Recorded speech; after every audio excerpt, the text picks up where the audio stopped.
Welcome back to my channel.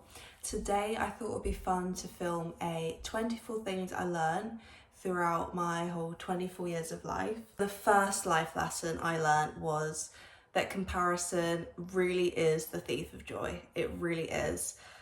And I know in the past for me, when I used to compare myself to other people, I thought that it would be something that's useful instead of something that's actually a negative thing.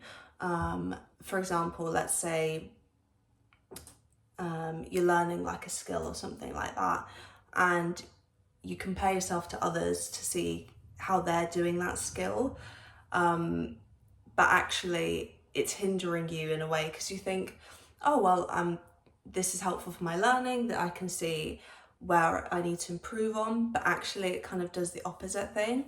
And I think the key to this sentiment is everyone learns things at a different pace, and if you compare yourself with others, you're just going to make yourself feel bad.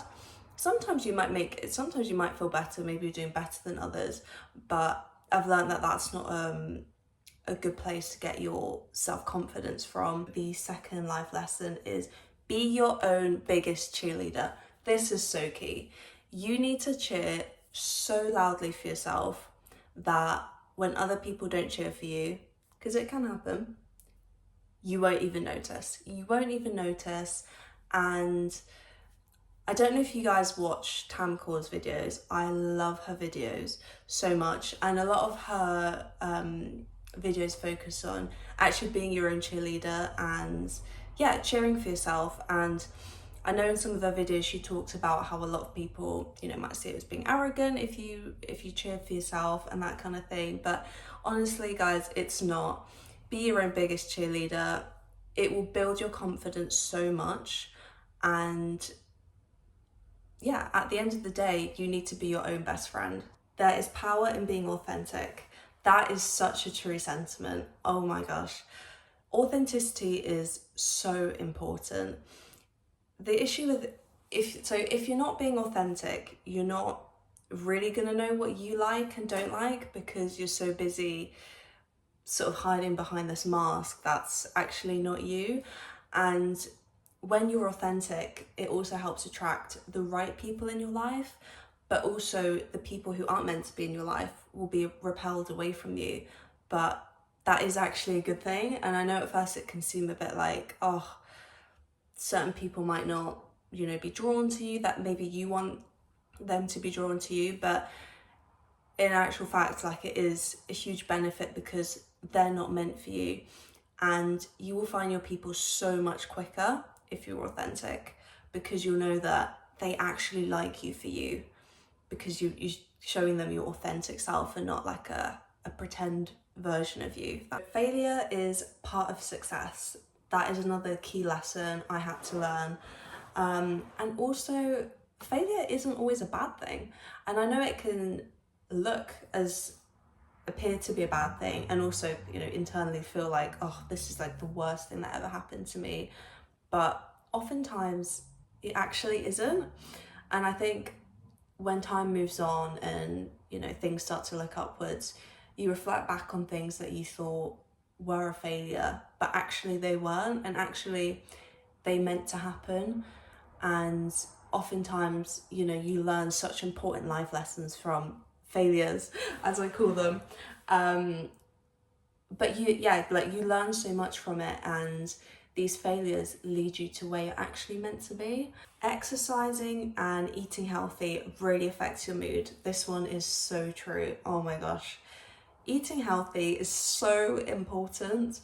And also exercising is really important as well. It can release endorphins, and eating healthy is so crucial because it provides you all the nutrients you need, and you also get so much energy from eating healthy as well. And both of these things together can really affect your productivity in a positive way, but also in a negative way if you're not, exercising and eating healthily. Another lesson I learned is that exercising can actually be fun, which I never thought I would say when I was younger. I actually hated exercising so much. I would always run on the weekends with my family, and it was a nice family building activity, but running itself, I actually hated with a passion. But when I grew older, I found other forms of exercise that I loved, like dance is like, I just love dance so much. It's so fun. I'm not particularly good at dancing, but I love it so much. And other things like badminton, I love as well. Not great at badminton, but it's super fun. You can play with your family, your friends, your partner, and it's just great. So exercising can be fun. Exercising is also so important for your health, your physical health, but also your mental health as well. Exercise isn't always about, you know, trying to make yourself look better. It's about how you feel on the inside. So my recommendation to you guys is, if you don't like exercise, find an activity that you like, you know.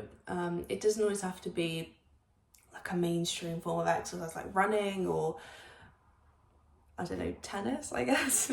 Like, there's so many things you could do. The next life lesson I learned is know who you are, or other people will tell you. I had to learn that the hard way. Yes, I did. Knowing who you are is so crucial.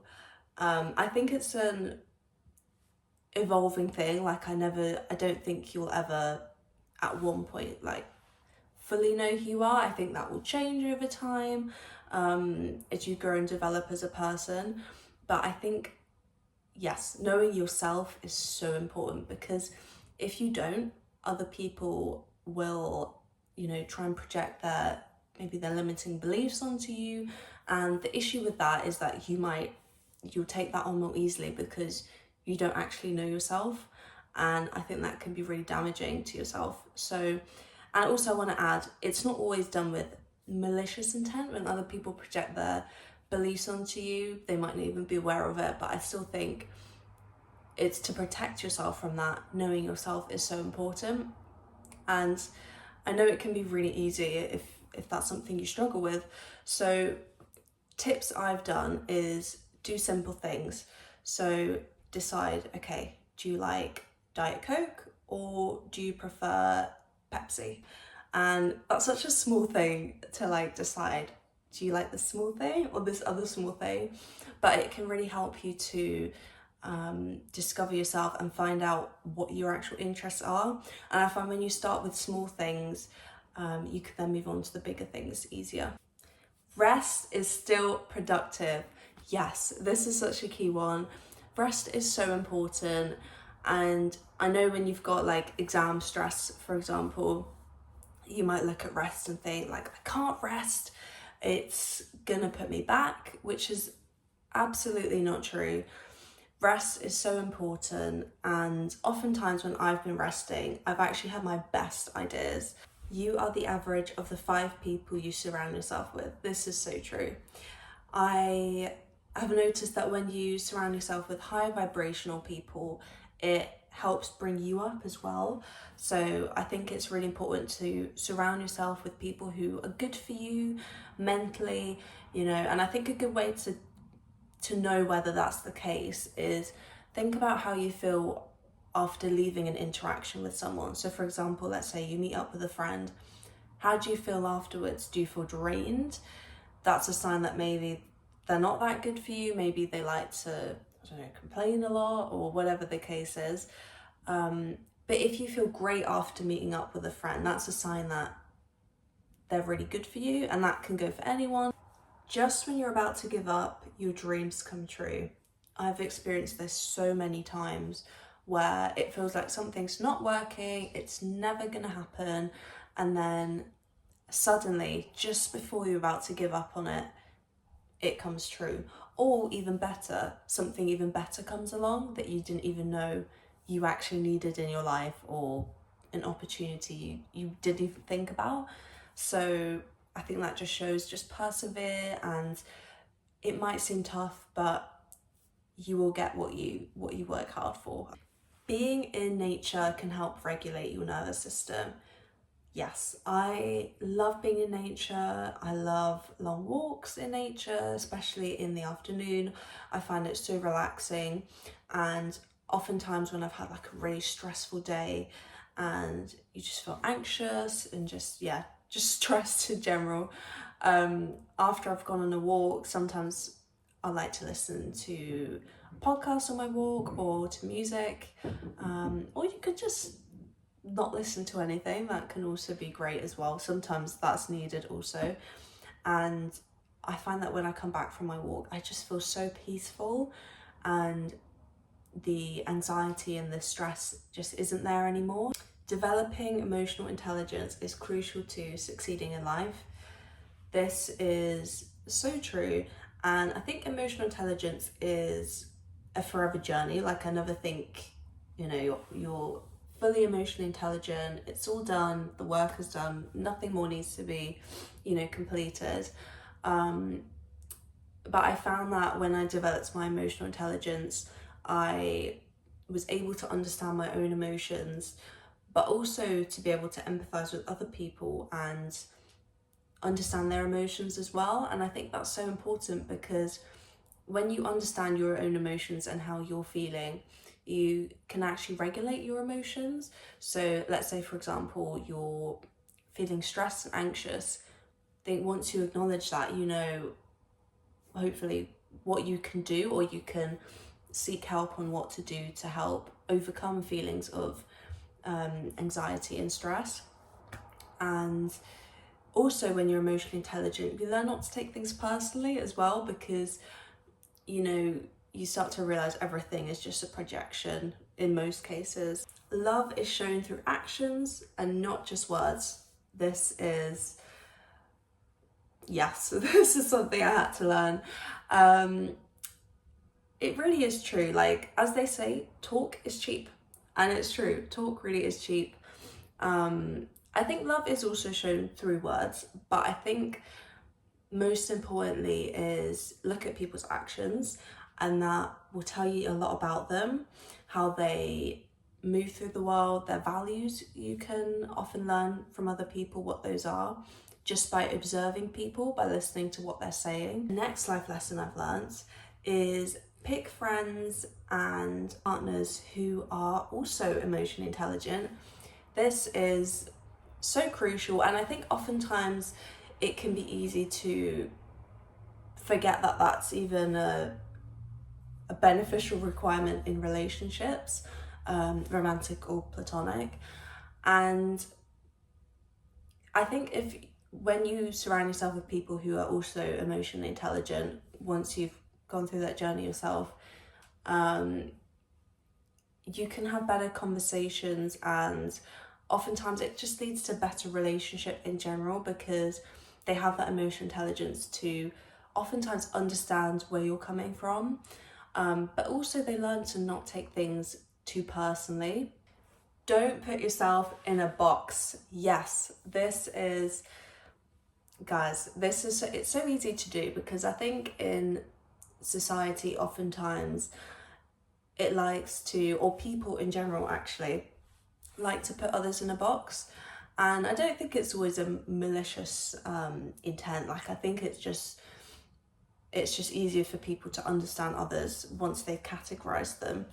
But I think it's crucial to not put yourself in a box. And what I mean by this, for example, is, let's say you are multifaceted. So let's say you like hiking, you love nature, but you also love, and I'm talking about myself, for example, for this example. So yeah, you love nature, you love to hike, you love being outdoors, but you also love makeup and fashion and dressing up. And I think what I found for me is people can find those two things quite confusing, that you like both. And I found that people don't actually understand that you can do both, and both can be authentic to you. Don't worry about things you can't change. This is so important, guys. It's so easy to do, because I think sometimes, for me at least, I think if I worry about this, I can maybe come up with a solution. But oftentimes I think you just need to consider, can I actually do something about the situation or not? And oftentimes I found that I used to, in the past, worry about things that I don't have any control over. Like, for example, events going on in the world I would worry about. And I know it can be very stressful, but you can't, with a lot of things, you can't do anything about them. Look after your gut health. I went down a rabbit hole in 2025 about gut health because I didn't know much about gut health before, and I find it really fascinating. And I was watching quite a few different series on Netflix about gut health, and it was so interesting that gut health is another factor that can really affect your mental health, which I never knew before. So I just found that so interesting. And I also learned through a podcast actually that you can improve your gut health by having a very diverse diet. So what that means is having loads of different types of fruits and vegetables, nuts, just that kind of stuff. So different types of nuts, fruits and vegetables can really help your gut health, and then in turn that can greatly benefit you, your mental health. On the topic of gut health, my next point is trust your gut instinct. This is something I had to learn, honestly, the hard way. I thought that if I had a gut instinct, I felt like, oh, I need to prove it now. I need to come up with the facts and the data to prove my gut instinct, make sure that it's right. But actually, a lot of times, for me, actually, my gut instinct has actually never been wrong. It's always been right. And that's something I've learned, is that you don't always need to prove something. You don't always need to have proof that your gut instinct is right. Trust it, believe it. It will save you. Take vitamin D in the winter. I only started doing this in 2024 actually, and it really improved my mental health. I didn't realize how much vitamin D deficiency would affect my mental health. I don't know, I guess because I'm outdoors a lot, I thought that I wouldn't be vitamin D deficient, but especially in the winter, most of us are going to be vitamin D deficient, especially if you live in England and it's very rainy. So take your vitamin D, you will thank me for it. Go after the things you're passionate about.